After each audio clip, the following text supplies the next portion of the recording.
Hello दोस्तों, I hope आप सब अच्छे होंगे। साथ ही हम लोग उत्तर प्रदेश समीक्षा अधिकारी सहायक समीक्षा अधिकारी के प्रैक्टिस सेट को सॉल्व कर रहे हैं।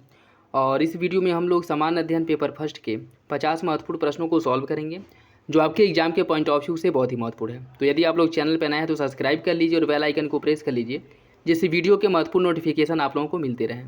और वीडियो अगर अच्छा लगे तो लाइक करना बिल्कुल भी ना भूलें। कोई कन्फ्यूजन हो या कोई फीडबैक हो कमेंट बॉक्स में दे सकते हैं। साथ ही में प्रैक्टिस सेट यह आपके एग्ज़ाम तक ऐसे ही याद चलती रहेगी, और हो सकता है कि इस महीने के लास्ट तक या अगस्त स्टार्टिंग तक 10 अगस्त तक आपको जो है आर ओ से रिलेटेड खुशखबरी सुनने को मिल जाए, जिसमें ये कि अब फॉर्म जो है फिल होने लगा है। ठीक है, तो हो सकता है कि इसका जो फॉर्म है वह 10 अगस्त तक आ जाए। तो आप लोग अपनी तैयारी निरंतर जारी रखें। और इसके साथ साथ इस प्रैक्टिस सेट के साथ साथ जो है आपकी हिंदी के प्रैक्टिस सेट और करेंट अफेयर हो गए, यूपी स्पेशल हो गए, इन सबको भी प्रॉपर कवर कराया जाएगा। तो यदि आप लोग चैनल पर नए हैं तो सब्सक्राइब कर लें और बेल आइकन को ज़रूर प्रेस कर लें, जिससे वो जो भी नोटिफिकेशन हो एग्ज़ाम से रिलेटेड या प्रैक्टिस सेट से रिलेटेड, वे सारी नोटिफिकेशन आप लोगों को मिलते रहें। तो चलिए इसी के साथ वीडियो की शुरुआत करते हैं। क्वेश्चन नंबर फर्स्ट देखिए, भारत द्वारा प्रस्तावित डिजिटल पब्लिक इंफ्रास्ट्रक्चर को किस समूह द्वारा अपनाया गया है? संघाई सहयोग संगठन, G20, ब्रिक्स या बिम्स्टेक? इसका सही आंसर क्या होगा? इसका जो सही आंसर साथियों वो हो जाएगा ऑप्शन ए, संघाई सहयोग संगठन द्वारा। निम्नलिखित युग्मों पर विचार कीजिए। पराम्बिकुलम टाइगर रिजर्व केरल, महानंदा वन्यजीव अभयारण्य Paschim Bengal, Mukundra hills tiger reserve Maharashtra. उपयुक्त युग्मों में से कितने युग्म सही सुमेलित हैं, आपको ये बताना है। सभी युग्म सुमेलित हैं, केवल दो, केवल एक, या इनमें से कोई नहीं? इसका जो सही आंसर वो हो जाएगा ऑप्शन बी, केवल दो युग्म सुमेलित हैं। पराम्बिकुलम टाइगर रिजर्व ये आपके केरल राज्य में है। महानंदा वन्यजीव अभयारण्य ये आपके पश्चिम बंगाल में है। मुकुंदरा हिल महाराष्ट्र में नहीं है, ये आपके राजस्थान राज्य में है। ठीक है, तो इसका सही आंसर हो जाएगा ऑप्शन बी। पहला और दूसरा सही है, तीसरा गलत है। नेक्स्ट देखिए, स्वदेशी मुद्दों पर संयुक्त राष्ट्र अस्थायी मंच UNPFII के संबंध में निम्नलिखित कथनों पर विचार कीजिए। यह एक उच्च सलाहकारी निकाय है जो संयुक्त राष्ट्र महासभा को रिपोर्ट करती है। यह एकमात्र संयुक्त राष्ट्र निकाय है जिसे विशेष रूप से स्वदेशी लोगों के मुद्दों से निपटने के लिए अनिवार्य किया गया है। आपको बताना है कौन सा विकल्प सही है, केवल एक, केवल दो, एक और दो दोनों, या इनमें से कोई नहीं? इसका जो सही आंसर साथियों वो हो जाएगा ऑप्शन डी, दोनों विकल्प जो है वो गलत है। ये क्या कह रहा है कि संयुक्त राष्ट्र महासभा को अपनी रिपोर्ट प्रस्तुत करती है, गलत है। ये संयुक्त राष्ट्र महासभा को अपनी रिपोर्ट नहीं पेश करती है या प्रस्तुत करती है। और यह एकमात्र संयुक्त राष्ट्र का निकाय है जिसे विशेष रूप से स्वदेशी लोगों के मुद्दों से निपटने के लिए अनिवार्य किया गया, ये भी गलत है। ठीक है, तो दोनों विकल्प जो आपका गलत है। Tennis grand slam French open की शुरुआत किस वर्ष की गई थी? 1902 में, 1857 में, 1891 में, या 1922 में? आपको बताना है tennis grand slam French open की शुरुआत किस वर्ष से की गई थी? इसका सही आंसर ऑप्शन सी, 1891 में फ्रेंच ओपन की शुरुआत की गई थी। भारत के निम्नलिखित क्षेत्रों में से कौन सा ग्रेट इंडियन हॉर्नबिल का प्राकृतिक आवास है? थार का मरुस्थल, गंगा का मैदान, ग्रेट हिमालयन रेंज, या पश्चिमी घाट? इसका सही आंसर क्या है? इसका सही आंसर हो जाएगा ऑप्शन डी, पश्चिमी घाट जो क्षेत्र है वहाँ पे प्रमुख रूप से ग्रेट इंडियन जो हॉर्नबिल है वो पाए जाते हैं। ठीक है, तो सही आंसर हो जाएगा ऑप्शन डी, पश्चिमी घाट पे। उष्मा तरंगों द्वारा पदार्थ के सीधे गर्म होने की प्रक्रिया को क्या कहा जाता है? चालन, विकिरण, संवहन, या फिर प्रकीर्णन? इसका सही आंसर क्या है? इसका सही आंसर हो जाएगा ऑप्शन बी, विकिरण द्वारा। उष्मा तरंगों द्वारा जो पदार्थ गर्म होती है वो क्या है कि मतलब हवा के गर्म होकर ऊपर उठने या किसी भी क्षेत्र में किसी भी दिशा में प्रवाहित होने से वो जिस दिशा में प्रवाहित होती है उस क्षेत्र को भी, उस दिशा को भी, मतलब या उस दिशा में आने वाले जो भी क्षेत्र होते हैं उनको भी वो गर्म कर देती है। ठीक है, जिसे क्या कहा जाता है? विकिरण।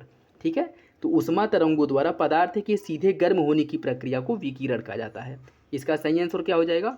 वो हो जाएगा आपका ऑप्शन बी। सागरीय जल की लवणता में किसका अधिकतम योगदान होता है? Calcium, magnesium, magnesium chloride, magnesium sulphate, या सोडियम क्लोराइड? इसका सही आंसर क्या है? इसका सही आंसर हो जाएगा ऑप्शन डी, सोडियम क्लोराइड। सागरीय जल में इसकी लवणता में सबसे अधिक मात्रा सोडियम क्लोराइड की होती है। अशोक से पूर्व निम्नलिखित में से किस शासक ने शांतिवादी नीति को अपनाया था?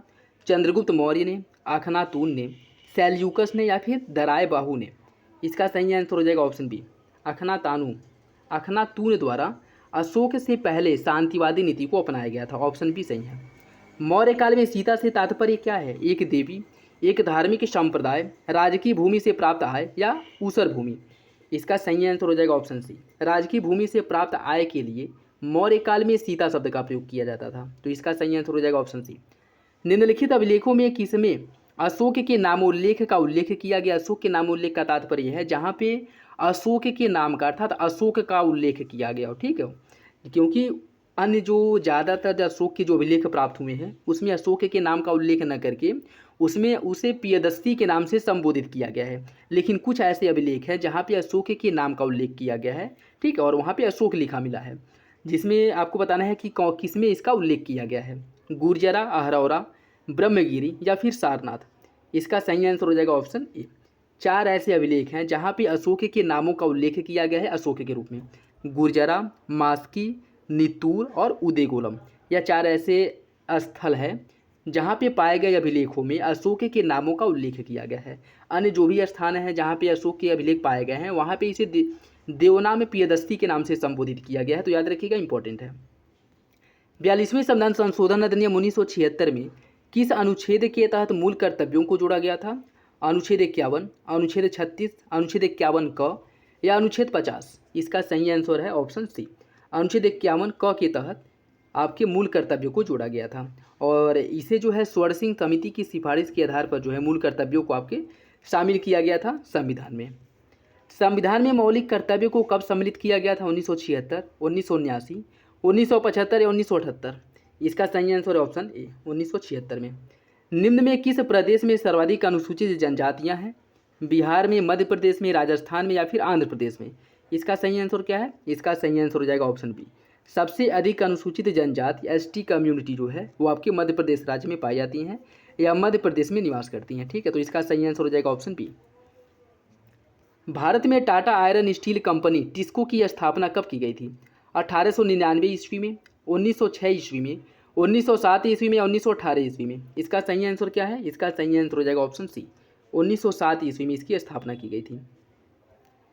चक्रीय निर्धन वे होते हैं जो निरंतर निर्धन और गैर निर्धन होते रहते हैं, जो सदैव निर्धन रहते हैं, जो अधिकांश समय धनी रहते हैं पर यदा कदा उनका भाग्य साथ नहीं देता, या उपयुक्त में से सभी।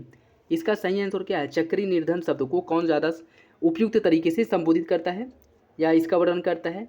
तो इसका जो सही आंसर हो जाएगा ऑप्शन ए, जो निरंतर निर्धन रहते हैं और गैर निर्धन होते रहते हैं। अर्थात ये है कि यह एक चक्रीय प्रोसेस चलता रहता है, लेकिन इसमें इस चक्रीय प्रोसेस में ज़्यादा समय तक यह निर्धन ही रहते हैं, लेकिन कुछ समय ऐसे आते हैं जब इनकी निर्धनता समाप्त हो जाती है और ये गैर निर्धन हो जाते हैं, लेकिन फिर यह निर्धनता के कुचक्र में फंस जाते हैं, ठीक है, जो आपके चक्रीय निर्धन को सूचित करता है, ठीक है। तो याद रखिएगा ऑप्शन ए जो है आपका सही हो जाएगा, जो निरंतर निर्धन और गैर निर्धन होते रहते हैं। ऑप्शन ए जो है वो सही है।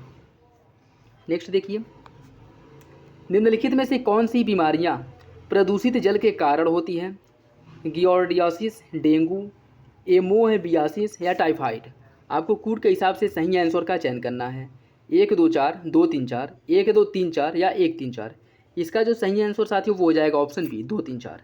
डेंगू, एमोहबियासिस और टाइफाइड, यह तीनों बीमारियां जो है आपके जल प्रदूषित बीमारियां हैं, ठीक है। तो इसका सही आंसर हो जाएगा ऑप्शन बी, 2 3 4। नेक्स्ट देखिए, निम्नलिखित में से कौन CO2 गैस की सबसे बड़ी निमज्जन सिंक अर्थात CO2 गैस का सबसे बड़ा डिपोजिटर मतलब स्टॉक है? कहाँ पे जो कार्बन डाइऑक्साइड गैस है वो उसको सबसे अधिक स्टोर करने की क्षमता कहाँ पे होती है, ये आपको बताना है। वन, महासागर, हिम चादर या फिर चारागाह। इसका सही आंसर क्या होगा? इसका सही आंसर हो जाएगा ऑप्शन बी, महासागर जो है वह CO2 कार्बन डाइऑक्साइड गैस के सबसे बड़े सिंक, सबसे बड़े डिपोजिशन के रूप में कार्य करते हैं। तो इसका सही आंसर हो जाएगा ऑप्शन बी, महासागर। निम्नलिखित में से कौन सा आवाहन जन्य प्रदूषण है?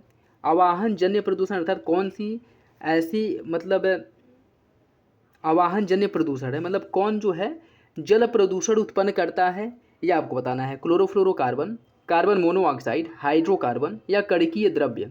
इसका सही आंसर क्या होगा? इसका जो सही आंसर साथियों वो हो जाएगा ऑप्शन ए, क्लोरोफ्लोरोकार्बन CFC जो है यह आवाहन जन्य प्रदूषण है, ठीक है। तो इसका सही आंसर हो जाएगा ऑप्शन ए। निम्नलिखित में से कौन सा अभिकथन नीली क्रांति के संदर्भ में सही है? जैव उद्यानों के विकास को बढ़ावा देना, देश में मत्स्य पालन की पूर्ण क्षमता के विकास के लिए अनुकूल परिवेश बनाना, वहनीयता की चिंताओं को ध्यान में रखते हुए मत्स्य पालकों की आय में बढ़ोतरी करना, या फिर वन क्षेत्र बढ़ाने के लिए वानिकी में वैज्ञानिक शोध को प्रोत्साहित करना। आपको बताना है इसका सही आंसर क्या होगा। कूट के हिसाब से जो है आपको सही आंसर का चयन करना। देश में मत्स्य पालन के समग्र विकास को बढ़ावा देना, समुद्री फिनिशिंग जैसे नए क्षेत्रों में शोध करना। इसका सही आंसर क्या है ये आपको बताना है। इसका जो सही आंसर साथियों वो हो जाएगा ऑप्शन ए 2, 3, 5 जो है ये आपका सही है। पाँचवा, देश में मत्स्य पालन के समग्र विकास को बढ़ावा देना, इसका संबंध है वहनीयता की चिंताओं को ध्यान में रखते हुए मत्स्य पालकों की आय में बढ़ोतरी करना, और देश में मत्स्य पालन की पूर्ण क्षमता के विकास के लिए अनुकूल परिवेश का निर्माण करना। तो 2, 3 और आपका 5 यह जो है सही है। ऑप्शन ए जो है सही हो जाएगा। नेक्स्ट देखिए, नीचे इसमें कूट के हिसाब से आपको सही आंसर का चयन करना है। कुछ प्रदूषण प्रकार दिए गए हैं और उनका स्रोत दिया गया है। आपको बताना है कौन सा प्रदूषण किससे होता है, उससे आपको सुमेलित करना है। ठीक है, देखो वायु प्रदूषण, उद्योग, थर्मल विद्युत। वायु प्रदूषण की अगर हम बात करें, इसका जो मुख्य स्रोत है वो उद्योग, थर्मल विद्युत संयंत्र और मोटर वाहनों से उत्सर्जन, ये जो है इससे वायु प्रदूषण होता है। भूमि प्रदूषण की बात करें, रासायनिक उर्वरकों की अत्यधिक उपयोग से भूमि प्रदूषण होता है और भूमि जो है अनउर्वर हो जाती है। जल प्रदूषण की बात करें, बिंदु और गैर बिंदु स्रोत जैसे उद्योग इत्यादि से उत्सर्जित जो जल है यह जो है जल प्रदूषण के मुख्य स्रोत होते हैं। ध्वनि प्रदूषण, सड़क, वायुयान, औद्योगिक और उच्च क्षमता वाली जो सोनार तरंगें होती हैं उनसे जो है ध्वनि प्रदूषण होता है। तो इसका हो जाएगा ऑप्शन 3। इसका अगर सही आंसर की बात करें तो 2, 4, 1, 3 ऑप्शन बी जो है इसका सही है। नेक्स्ट देखिए, निम्नलिखित में से किसे झीलों की वाटिका कहा जाता है? न्यूजीलैंड, स्वीडन, फिनलैंड या फिर ग्रीनलैंड। इसका सही आंसर क्या होगा? इसका सही आंसर हो जाएगा ऑप्शन सी, फिनलैंड को झीलों की वाटिका कहा जाता है। निम्नलिखित में से किसे वैदिक देवताओं का पुरोहित माना गया है? इंद्र, बृहस्पति, अग्नि, धौ या फिर इंद्र, बृहस्पति, धौ या फिर अग्नि। आपको बताना है किसे देवताओं का पुरोहित माना गया है। इसका जो सही आंसर हो जाएगा ऑप्शन बी, बृहस्पति को देवताओं का पुरोहित माना गया। ऑप्शन बी सही है। मनुष्य एक सामाजिक और राजनीतिक प्राणी है, यह कथन किसका है? अरस्तु, प्लेटो, हॉब्स या फिर लॉक। किसने कहा था कि मनुष्य एक सामाजिक प्राणी है? इसका सही आंसर ऑप्शन ए, अरस्तु ने कहा था कि मनुष्य एक सामाजिक प्राणी है। माल्थस द्वारा दिया गया माल्थूसियन थ्योरी यह किसके लिए प्रसिद्ध है? बेरोजगारी से लिए, निर्धनता, जनसंख्या या फिर अर्थव्यवस्था। इसका सही आंसर हो जाएगा ऑप्शन सी, जनसंख्या से संबंधित है माल्थस थ्योरी। तो ऑप्शन सी जो है इसका सही हो जाएगा। नेक्स्ट देखिए, वित्त आयोग के गठन का प्रावधान संविधान के किस अनुच्छेद में किया गया है? अनुच्छेद 280, अनुच्छेद 282, अनुच्छेद 275 या अनुच्छेद 181। इसका सही आंसर क्या होगा? इसका सही आंसर ऑप्शन सी, अनुच्छेद 280 में वित्त आयोग का प्रावधान किया गया है। यदि लोकसभा और राज्यसभा के बीच एक धन विधेयक पर मतभेद हो तो राज्यसभा इसे अस्वीकृत कर सकता है। दोनों सदनों का एक संयुक्त सत्र बुलाया जाता है। लोकसभा राज्यसभा के निर्णय को मानने के लिए बाध्य है। राज्यसभा अपनी सिफारिश भेज सकती है जिसे लोकसभा स्वीकार या अस्वीकार कर सकता है। आपको बताना है कौन सा विकल्प सही है। इसका सही आंसर हो जाएगा ऑप्शन डी। धन विधेयक के संदर्भ में जो आपकी राज्यसभा है, राज्यसभा की शक्ति सीमित होती है। राज्यसभा उसमें धन विधेयक में संशोधन नहीं कर सकती है। धन विधेयक में संशोधन करने के लिए लोकसभा को सिफारिश कर सकती है। लोकसभा उसकी सिफारिश माने या न माने उसके लिए स्वतंत्र है। तो इसका सही आंसर हो जाएगा ऑप्शन डी। नेक्स्ट देखिए, संप्रभुता शब्द का सर्वप्रथम प्रयोग किसके द्वारा किया गया था? ऑस्टीन द्वारा, बोधा द्वारा, विलोबी द्वारा या फिर रूसो द्वारा। इसका सही आंसर ऑप्शन बी, बोधा द्वारा सर्वप्रथम संप्रभुता शब्द का प्रयोग किया गया था। ऑप्शन बी सही है। निम्नलिखित में से किसने दल विहीन लोकतंत्र की वकालत की थी? कि लोकतंत्र ऐसा होना चाहिए जिसमें किसी एक दल की भूमिका न हो। किसने कहा था? जयप्रकाश नारायण ने, गिल क्रॉइस्ट ने, राम मनोहर लोहिया ने या फिर बर्क ने। इसका सही आंसर हो जाएगा ऑप्शन सी, राम मनोहर लोहिया ने दल विहीन लोकतंत्र की वकालत की थी। ऑप्शन सी जो है इसका सही आंसर है। संविधान में राष्ट्रीय आपातकाल का संबंध किस अनुच्छेद से लिया गया है? अनुच्छेद 356, अनुच्छेद 360, अनुच्छेद 257 या अनुच्छेद 252।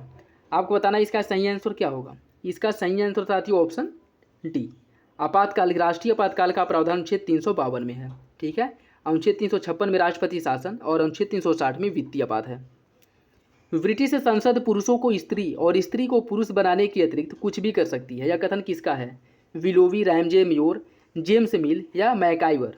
यह कथन है विलोवी का, जिसने कहा था कि ब्रिटिश संसद पुरुषों को स्त्री और स्त्री को पुरुष बनाने को छोड़कर या उसके अतिरिक्त कुछ भी कर सकती है। तो इसका सही आंसर हो जाएगा ऑप्शन ए। राष्ट्रपति के ऊपर महाभियोग की प्रक्रिया का उल्लेख संविधान के किस अनुच्छेद में किया गया है? अनुच्छेद 52, अनुच्छेद 61, अनुच्छेद 68 या अनुच्छेद 78? इसका सही आंसर क्या है? इसका जो सही आंसर हो जाएगा ऑप्शन बी। अनुच्छेद 61 में राष्ट्रपति के ऊपर महाभियोग चलाए जाने का प्रावधान किया गया है। संविधान में किस अनुच्छेद के तहत समान नागरिक संहिता का उल्लेख किया गया है? अनुच्छेद 42, अनुच्छेद 46, अनुच्छेद 44 या अनुच्छेद 39? इसका सही आंसर हो जाएगा ऑप्शन सी। अनुच्छेद 44 में समान नागरिक संहिता का प्रावधान किया गया है और हाल ही में यह बहुत ज़्यादा चर्चा में ही भी है, जहाँ जिसके तहत क्या है कि पूरे भारत में समान नागरिक संहिता लागू करने की बात की जा रही है। स्वतंत्रता और समानता एक दूसरे के विरोधी हैं, यह मत किसका है? अर्नेस्ट बार्कर का, लॉर्ड एक्टन का, एच.जे. लॉस्की या टी.एच. ग्रीन? इसका सही आंसर हो जाएगा ऑप्शन बी। लॉर्ड एक्टन ने कहा था स्वतंत्रता और समानता एक दूसरे के विरोधी हैं। ऑप्शन भी सही है। नेक्स्ट देखिए, इसमें सूची फर्स्ट को सूची सेकेंड से सुमिलित करना है। कुछ संगठन दिए गए हैं और इसका मुख्यालय दिया गया है। संयुक्त राष्ट्र संघ का मुख्यालय कहाँ पे है? संयुक्त राष्ट्र संघ का मुख्यालय है न्यूयॉर्क में। यूनेस्को का मुख्यालय कहाँ पे है? यूनेस्को का मुख्यालय है आपके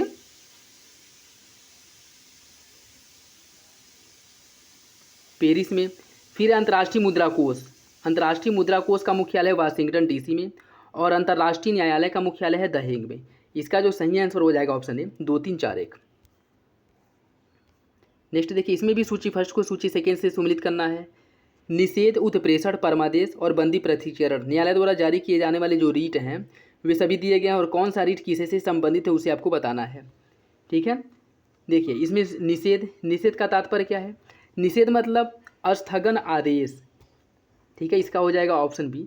उत्प्रेषण का तात्पर्य है प्रमाणित होने के लिए और परमादेश अर्थात हम आदेश देते हैं। इसका हो जाएगा ऑप्शन ए, हम आदेश देते हैं। बंदी प्रत्यक्षीकरण अर्थात बंदी को प्रस्तुत किया जाए। ठीक है, तो अपने सशक्त प्रस्तुत होना पड़ सकता है, तो ये हो जाएगा ऑप्शन डी का 4। तो इसका जो सही आंसर साथियों वो हो जाएगा ऑप्शन बी 2, 3, 1, 4। 2, 3, 1, 4। ठीक है, नेक्स्ट देखिए, निम्नलिखित में से कौन सा विषय स्थानीय शासन से संबंधित नहीं है? ग्रामीण विकास, बाजार एवं मेला, पेयजल, कानून व्यवस्था?